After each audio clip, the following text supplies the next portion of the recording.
Good morning. Good morning. Good morning. Good morning. Good morning to you. Good morning. Good morning. And how do you do? If you feel an echo, there's a reason why.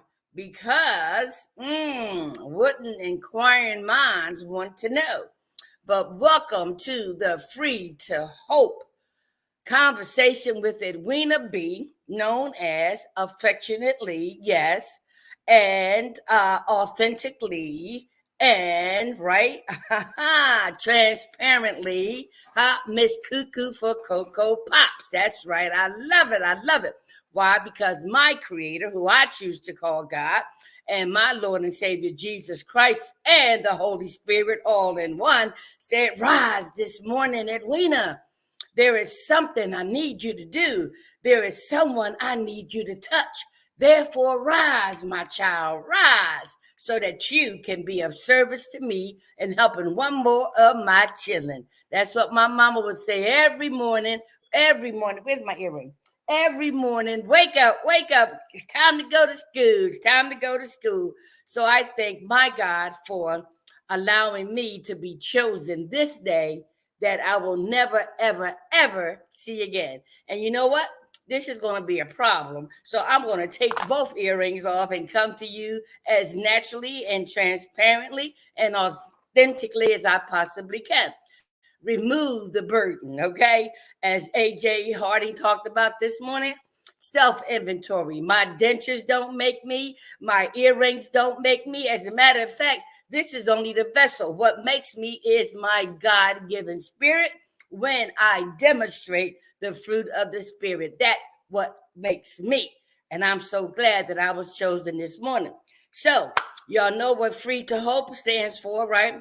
From recovery, emerge empowered so that we can give hope to others, help others prosper equally. Hmm? Faith. Oh, my pastor, Christopher Allen Bullock, he shared on a verse where the guy who had palsy, he had his four friends, right, lead him down from the roof, right, so that God can bless him. And guess what? It was that faith, their faith that God blessed them and told that man to get up and carry your cross. In other words, get up and walk. So faith, oh my God. But self-inventory says, right, we will be fearless, right, and searching for our more inventory so that we, like AJ Harding, can examine ourselves, right? Are we doing good? Are we feeling good? Do we have ulterior motives, right? Are our thoughts right? So an inventory, not the one you take stock in a store or something like that. We're talking about a moral inventory.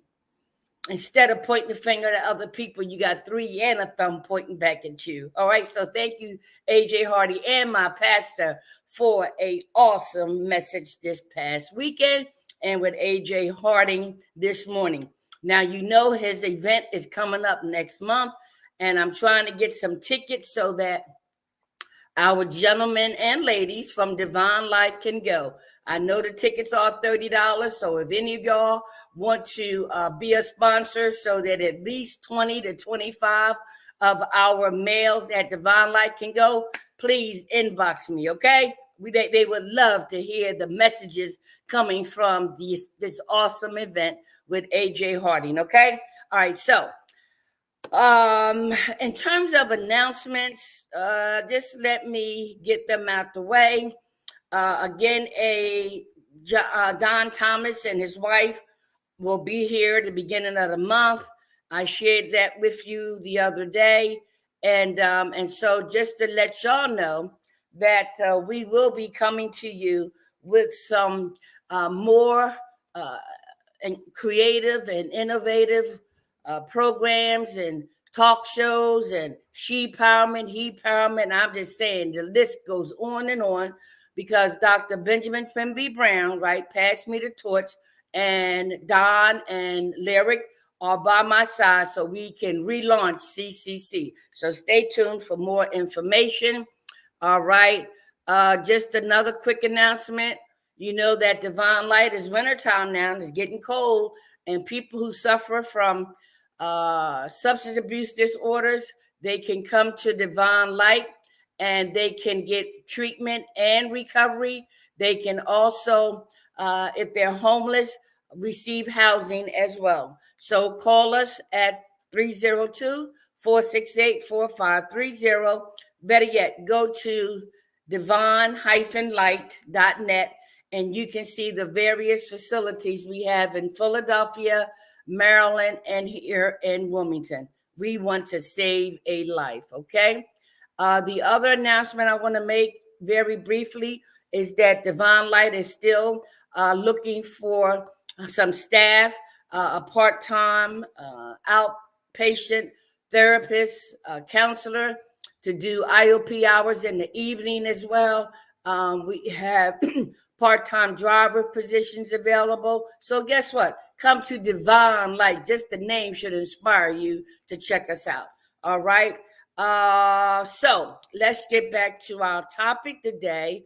But before I do that, just let me share with y'all. And Jay Macklin, Dr. Jay Macklin and AJ Hardy can attest to this. I am spiritually drunk. Yes, yes, yes. I am spiritually drunk. Yes, yes, yes. I have such a spiritual hangover that I don't want to end. Dr. Christopher Allen Bullock shared yesterday when the people were criticizing Jesus for saying he forgive this guy and this and that, and he read their hearts, and these Pharisees and people were amazed. That's the word. It's in the Bible, right? Matthew's, I forget what chapter, but they were amazed how that young man with palsy, right, with palsy, got up and walked. They were amazed. They was just knocked off their square. They were like, oh my goodness. I mean, it was like unbelievable. Knocked them off their square. Well, guess what? That's how I feel this morning. My God, my God, my God. Oh my God, my God, my faith has just produced so much. And Lord, I thank you. I thank you. I thank you. I talked to my sister yesterday and I let her know, I said, I see why people, and I call myself cuckoo for Cocoa Pops. I'm telling you, excuse me. Excuse me. And so I had to actually feel like I had an outer body experience. I am so spiritually high, spiritually drunk, spiritually hungover. My God has just showed up, showed out, and he ain't done with me yet. But guess what, honey? Listen. I slept like a baby last night. And it is to the fact that these spiritual principles, tools, and resources just have touched my life in so many ways, shape, forms, and fashion. I just can't begin to share with you the awesomeness of my Creator. Listen, when I had that knee bowing experience 34 plus years ago, I just listen. I could sleep for the next couple days, for real. I oh my God. All right, listen, y'all. You just have to have a personal relationship for you to understand what I'm saying and what I'm feeling. But I am spiritually drunk. I'm spiritually hung over. All because of my God just blessed me.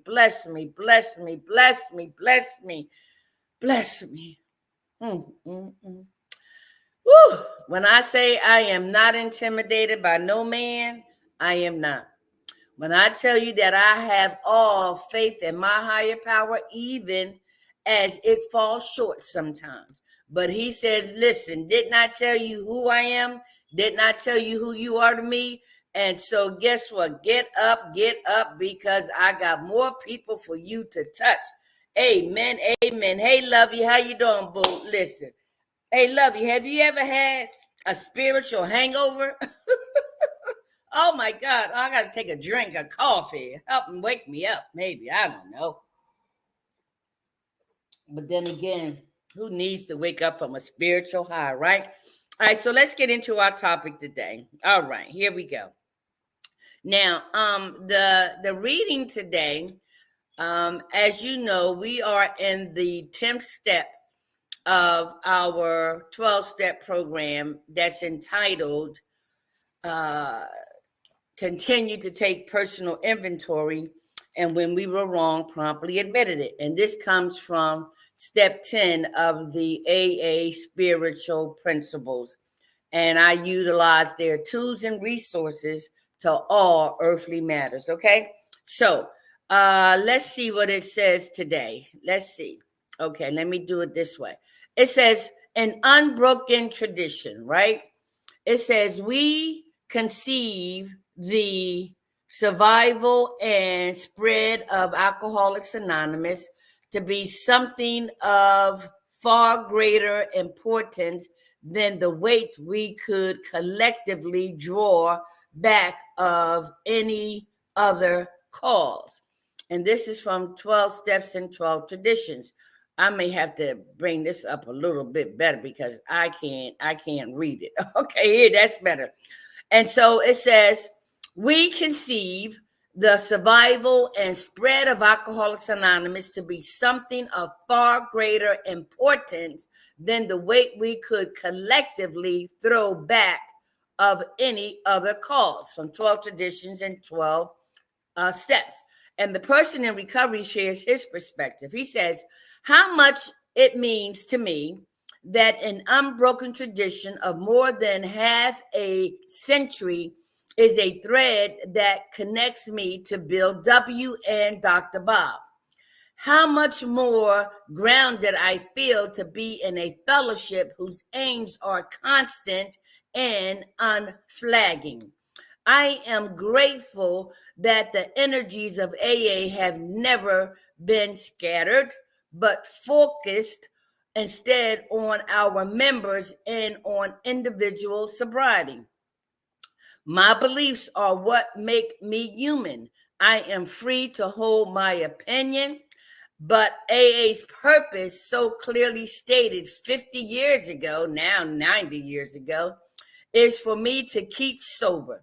That purpose has promoted round-the-clock meeting schedules and the thousands of intergroup and central service offices with their thousands of volunteers. Like the sun focused through a magnifying glass, a single vision has lit a fire of faith and sobriety in millions of hearts, including mine. Oh, my. An unbroken tradition. Now, let me ask you this question. Many of you are familiar with traditions, right? You have traditions in your family, you have traditions at school. So, traditions, even in a bar, even in a crack house, even in a brothel. So, there are traditions, right? And the whole point of traditions is to make sure that everything stays together, everything works together so that the identified goal can be achieved, okay? No matter what it is, okay? Traditions keep things together, keeps groups together. And so when I think about this title, An Unbroken Tradition, now many of you know I have been a part of Alcoholics Anonymous for 34 plus years. If God allows me to live to February the 23rd of 2025, I'll be celebrating 35 years. But the program will be 90 years old in June of 2025. Okay. And so what an amazing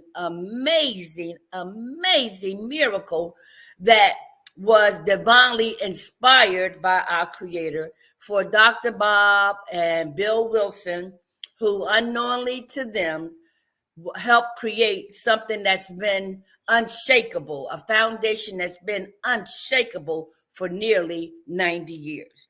And so an unbroken tradition as it relates to step 10, right, talks about how we in Alcoholics Anonymous, and let me go back to what it says, right? we conceive the survival and spread of AA to be something of far greater importance than the weight we could collectively throw back of any other cause.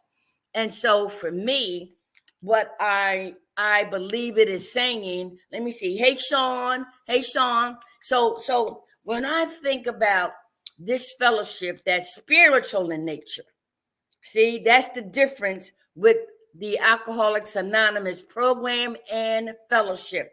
It is spiritual, right? It is spiritual, not religious, not a temperance group, none of that, because the Washingtonians and the Oxford group already tried those movements. But when it comes to spiritual things, it all relates back to our Creator, who is spirit. This is only the vessel. Ask yourself, what spirit is occupying this vessel? Huh? And then you can get in touch with this is only the vessel in which spirits can operate through. And I'm so glad that at the end of my road, underneath that parked car, right? At the age of 34, I'll be 69, December the 16th, right? But at the age of 34, the tradition of that old me, right? That inventory of that old me, right?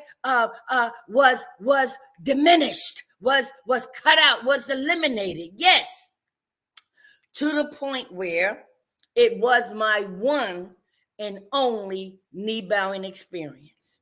Now, Sean and Lovey, let me ask you this. What in your life have you tried to overcome over and over and over and over and over and over again? Huh? With people with the disease of alcoholism, we try to substitute one drink for another. We try to substitute beer for near beer, alcohol for wine. We try to this is so funny, right? Sometimes, listen, we have to laugh at ourselves. Sometimes we can be so high off of these chemicals, right? We'll think that there's something on the floor that looks like a pebble that reminds us of a crack. And there's times when people swear that what is that green stuff? It's like people sprinkle it on their food is green, right? People, I've had some people put that in the paper and swear it's weed, right? And it's just amazing how we as individuals, as human beings, try to make something work that obviously is not working, right? And so that's why I mean that, when the student becomes ready, the teacher will appear. But that's the way I know and believe that life is designed that way. Until such time we go through to get through, to come through, to sit here before you so we can tell it. So we can tell it. We can tell the truth, nothing but the truth, the absolute truth as we know it from our Creator. And the truth of the matter is we need Him to overcome any and all earthly matters, right? But the design of life, because we were born into a sinful world with a sinful nature, is going to show us, right? Take us through, right? Challenge us, right? To go through all these things until we come to the point where I know I need this God and I may not even know Him, to the point where I want this God. So if you, like me, have tried to get high off of something, whether it be shopping, whether it be drinking, whether it be gambling, whether it be sexing, nothing from an outside source can fill that void that is inside of us. It can only be filled with God and God all by Himself. And so when we talk about the Alcoholics Anonymous fellowship and what it has done for nearly 90 years, individually, we have become a part of a group. And as a group, we are given two assignments, just two: stay sober and help an alcoholic achieve sobriety. And that's what Dr. Bob and Bill W. did almost 90 years ago. So let's break this down in terms of what the gentleman shared, right? He says, how much it means to me that, wait a minute, that an unbroken, wait a minute, I listen. I don't know, these are dollar glasses or what. Here we go. How much it means to me that an unbroken tradition of more than half a century is a thread that connects me to Bill W. and Dr. Bob. Okay, now that was 50 years, but see, now we're coming up on 90 years, and the thread is still being, right, filtered through that needle. Who but God could have made this awesome, awesome fellowship that's spiritual in nature? Just the fact that it's spiritual in nature says it all. If it's not spiritual, it's not going to last, okay? And so when I think about our co-founders and how they were rich white men, educated men, but guess what? They were like me. They couldn't stay sober. They had to get high and got high off of something. So they had the same disease that they found out it was, right, that I have, and that many people can still get because they're not going to eradicate drugs and alcohol, none of that stuff, right? And so the dysfunction of alcoholism and all that kind of stuff is still going to be perpetuated. However, it stops with me and my family, right? It stops with me and my family. So as an individual in my family and my group, I am the only one in recovery. I'm the only one practicing these 12 spiritual principles, tools, and resources. I was chosen out of my family, right, to be a part of this spiritual fellowship, this spiritual program. And obviously you can see why. Because God chose me. I didn't choose me, right? But I know I needed him underneath that parked car when I cried out, whoever they say you are, take me out this life or show me a better way. And he put me on this spiritual path to learn, to apply all spiritual matters to these earthly situations. So therefore, I learned how to wear the world like a loose garment. Yes, I understand that, which is why I was chosen. Because I remember as a child, I hungered for understanding of what's going on in this world. What's going on with my parents? What's going on in the community? What's going on? I just couldn't understand, right? So I know I had a yearning for something, but I just couldn't put my hands on it. But God knew. He knew, okay? And so when this gentleman talks about, right, how he is connected, right, to Bill W. and Dr. Bob, how much more grounded I feel to be in a fellowship whose aims are constant and unflagging. Oh my God. Y'all know, listen, when I say I have an unshakable foundation, when I say I have an unshakable foundation, you better believe it. You better believe it. Listen. I remember when I transferred from living up in Williamsport, Pennsylvania in a recovery program to coming down to Newark, Delaware. And my husband at the time, Paul Bell, which is why I still carry his name, right, moved us from Philly to Delaware because he didn't want me to go back to Philly, right?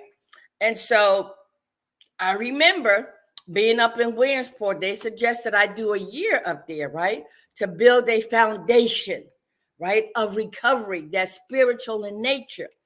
And even though the enemy, right, wanted to challenge that, and and when I talked to the counselor, they was like, I said, a year?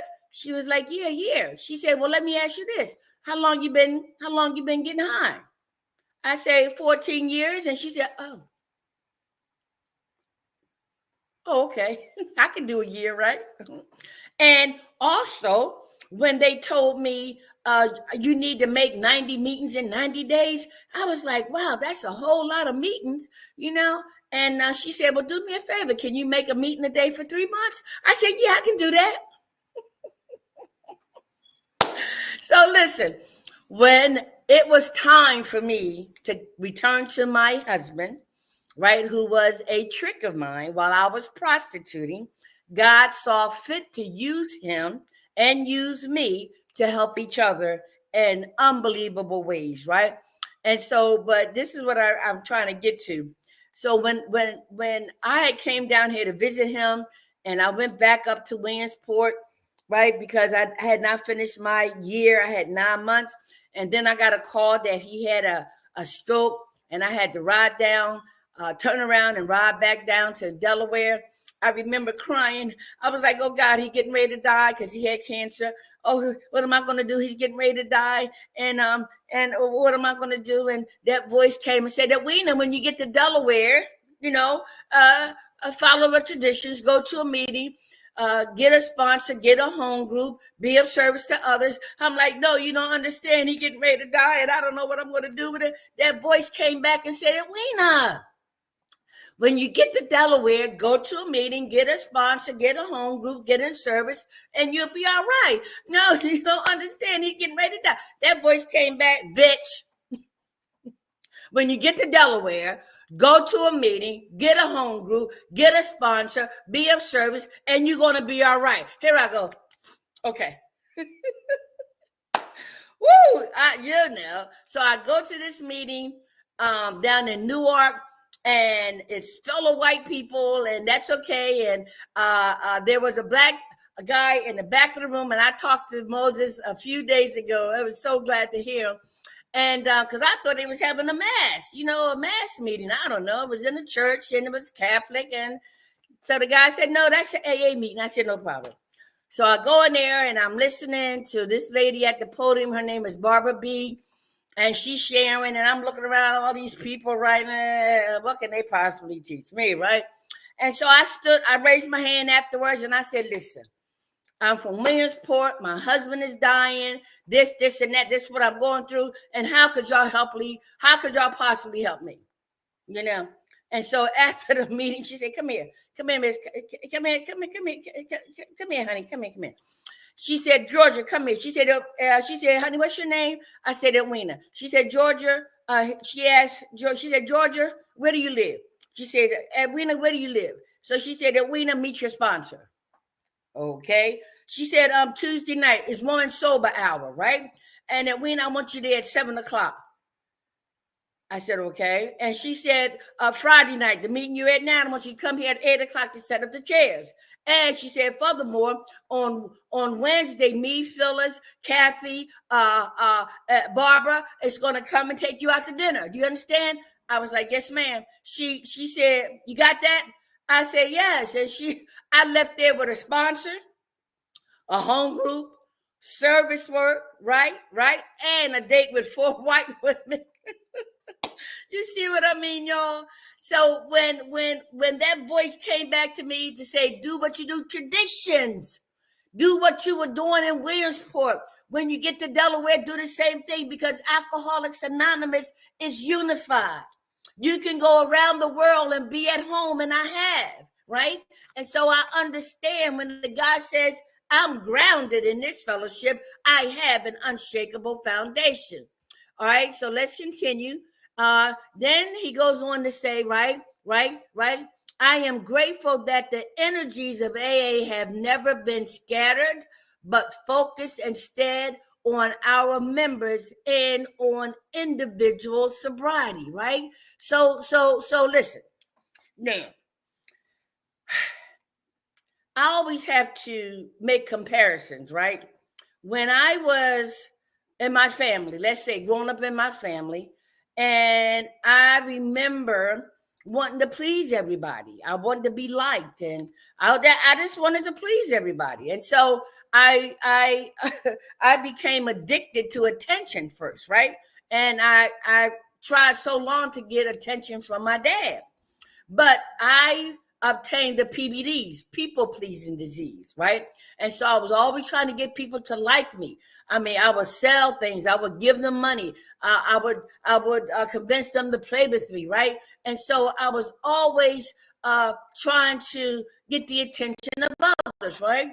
And so as that PBD continued, even up until my addiction, it was the same thing. I was trying to please everybody, have a sense of belonging, and guess what? Guess what? Because the fact that all of us are human, we all let each other down. It's just the nature of being human, right? Right? However, when I say that my God introduced me, put me on a pathway to a spiritual program within a spiritual fellowship, not religious, not a religion. No, not at all. I had no idea that in this spiritual program without disease of alcoholism, that this God that some of us don't know, don't want to accept, it don't matter, because he doesn't need your permission, didn't need mine, I didn't even know him, but I know him now, right? Says, I just want y'all to do two things. Just two things. Stay sober. Well, how do you stay sober? By participating in your own spiritual recovery, by participating in this spiritual fellowship, by participating in doing the spiritual principles, the traditions, the concept, by participating in achieving that psychic change, right? So staying sober requires work. Staying sober requires faith. And faith without works is dead. That's why I go to my meetings every day in one way, shape, form, or fashion. Why wouldn't I? For 1 hour. 1 hour, y'all. I'm in a spiritual program within a spiritual fellowship, reading all spiritual literature, right? Hearing and listening to each other, tell each other what we're going through, what we're feeling, that we will probably never tell anybody else. But in the spirit of forgiveness, in the spirit of love, in the spirit of non-judging, in the spirit of not criticizing, we get to tell each other our struggles so that we don't drink behind them. We tell on ourselves.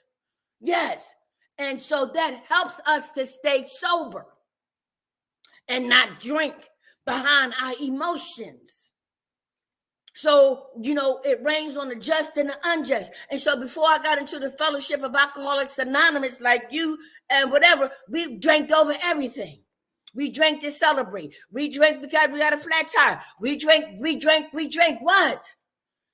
But that drinking got me underneath that parked car. So hell to the no. So I'm going through life, the same way everybody else is. But this time, after having that one and only knee-bowing experience, this time, my God gave me some spiritual principles, tools, and resources to apply to all earthly matters. So I don't have an excuse, don't want an excuse to pick up another drink or for me to go back underneath that parked car. Hell to the no. No. And so I stay sober by participating in my own spiritual growth, being honest, open-minded, and willing to learn other spiritual tools, resources, and principles so that I can continue to have this psychic change. So once I stay sober, one day at a time, my obligation, my honor is to help one other person achieve sobriety. You see? My God just said, do two things. And then when you help somebody achieve sobriety, all you're really doing is telling them what I did for you. That's all you're doing, Edwina. You're sharing with them what I did for you. And what tools, principles, and resources that's spiritual in nature you used for me to use you. That's all you're sharing with them. Just like that young girl shared with you. So when I look at, right, how we are in this spiritual fellowship for two reasons. To stay sober and to help somebody else. And in our literature, it says all human beings are ill to some extent.